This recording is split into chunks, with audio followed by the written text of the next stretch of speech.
Okay, so for today we are rolling the fenders on my 1992 Mazda Miata because we got a couple of track days coming up and the fenders still hit the tires on particularly bad bumps or when you are turning heavily into a corner. But yes, we have 4 different fender rollers at 4 different price points. I'll be sharing the different brands that we're using, and I'll be keeping one of the 4 here in the garage, but the other 3 I'm just gonna be giving away. We have Mike. No, you don't. We don't have Mike. Well, good thing you have 4 rollers because there's 4 different spots to use rollers. Yeah, Mazda Corporate actually told me that it was a good idea. This is our most expensive one. It is called Eastwood. I've gotten a lot of recommendations on this one.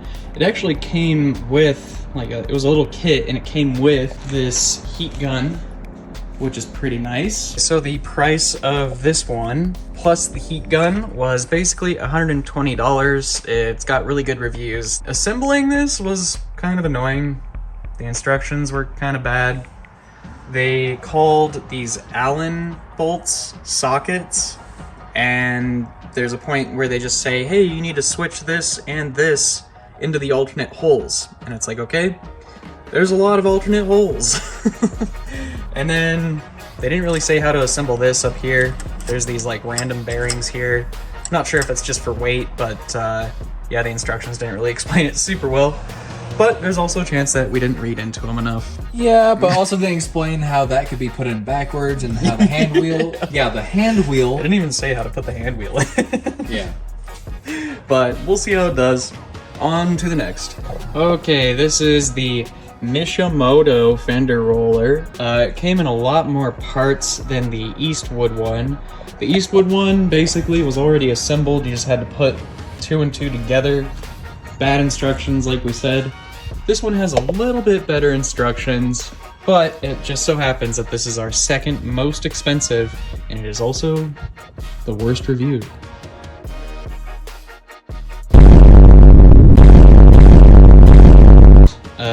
But yeah, we'll see if it's actually bad. We did notice already that the welds are a little rough. Wouldn't you say so? Just like the radiator. Yeah, I mean, the radiator was better than this.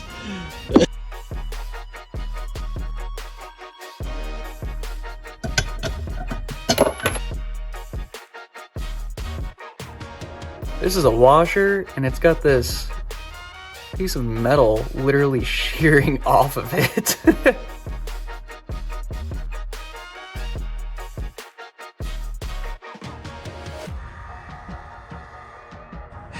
We are trying to put on the wheel, and do you guys see how crooked that nut is?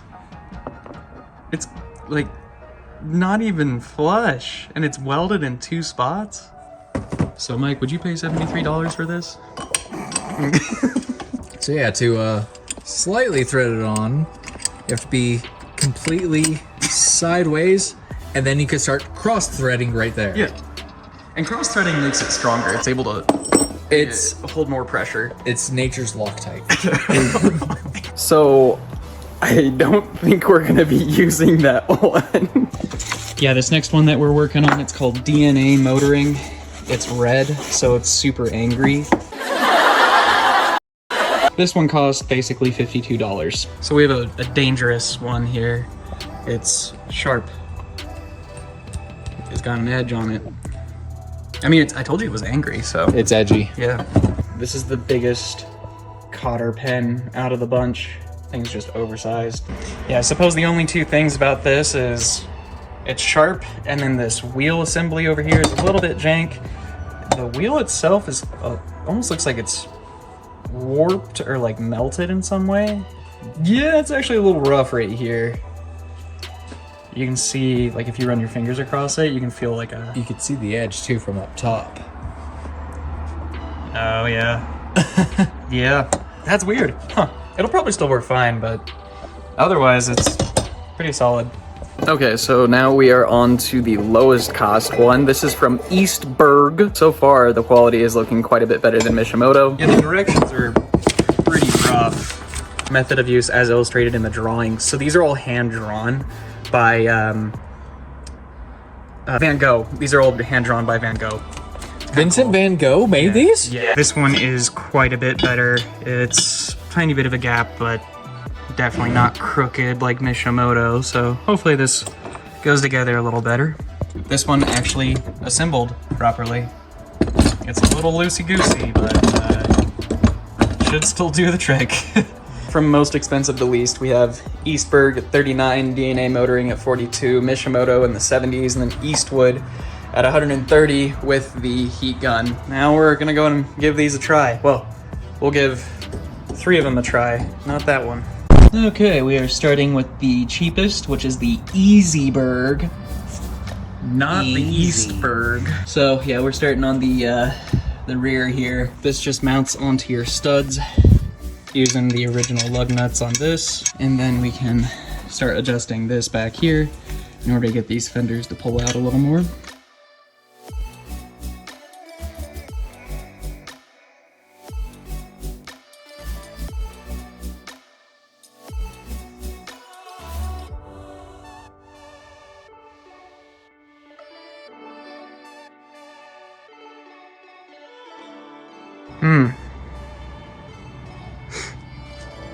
Could've sworn we bought a heat gun and not a fog machine. Right. Well, in other news, the Easyberg seemed to do all right back here, so we're gonna move to the front now. Yeah, DNA Motoring, this thing is doing really well. It folded the inside of this super nicely. There's a nut here. Unfortunately, it got pushed a little too hard by yours truly, so we got a little dimple there, but I'm not super worried about it. This actually pulled the fender out, and I think it did better than the Easyberg in the rear. Even for that wheel, man, as deformed, well, I guess it's not too deformed. Yeah, it's not the worst. Worked out really well. Yeah, the warped wheel. Warped wheel wonders. Warped wheel wonders. We actually tried the Eastwood on the rear over here and got a much better pull and crease on the inside, which is good. The front one over here, as you know, we did DNA Motoring, and it did fine for the fronts. Easyberg,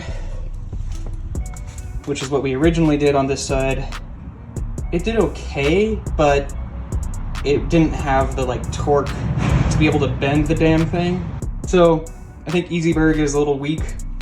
And then the biggest issue with the DNA Motoring up here is that it just kept on popping off. So one thing that we are noticing right away is that, I'll show you on the DNA Motoring, you've got this rear nut right here, and it's like a locking nut, so it should stay on.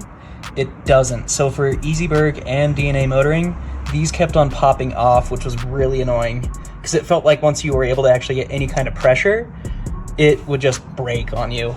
Now, Eastwood was smart,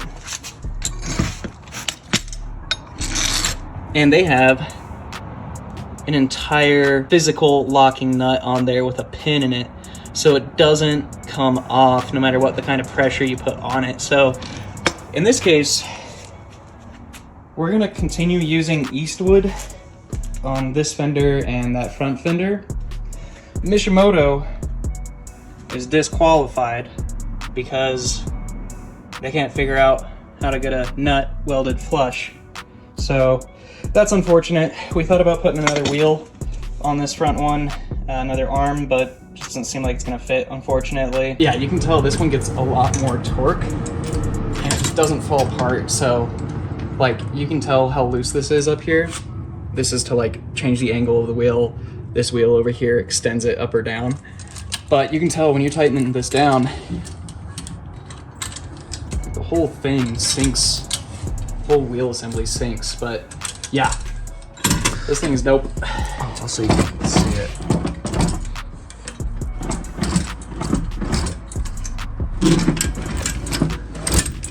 Yeah, it's putting in a lot of good work. Oh yeah.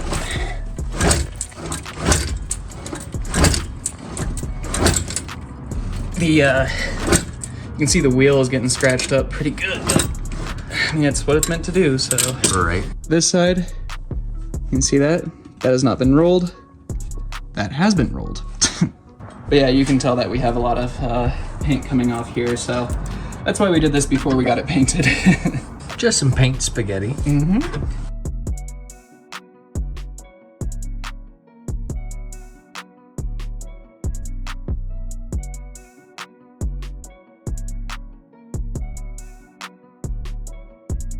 So we got all 4 corners rolled, and to be honest, I think it took more time assembling these compared to actually doing the work. It was a little confusing at first, but yeah, I mean, we've really got some good rolling action on there.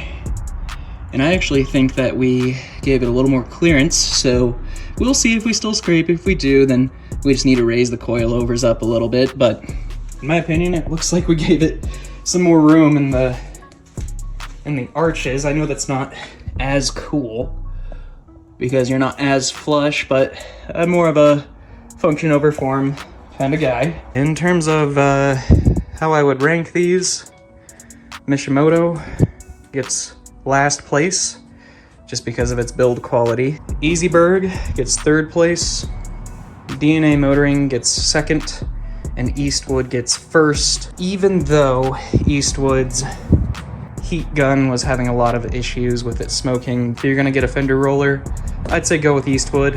DNA Motoring is decent too, it's just that this guy always pops off. You know, the nut back here always pops off. Same with this guy. He's a little bit lower quality build. The welds are a little worse. And then Mishimoto, yeah, I see why this thing was reviewed so negatively and had so much hate behind it. So that is 4 Fender rollers at 4 different price points. That was pretty fun. So now I have 4 Fender rollers and I don't really have much of a reason to have 4. So I'll be giving away the 2 functional ones within the Colorado card community. So that'll be posted up on the group sometime soon. This video will be, as well as the Fender rollers. So yeah, if you're in the Colorado area, let me know and we can get you a Fender roller for free. I think that's gonna do it for this video, guys. I really appreciate you watching. As a reminder, I upload every single Sunday and I will see you in the next one.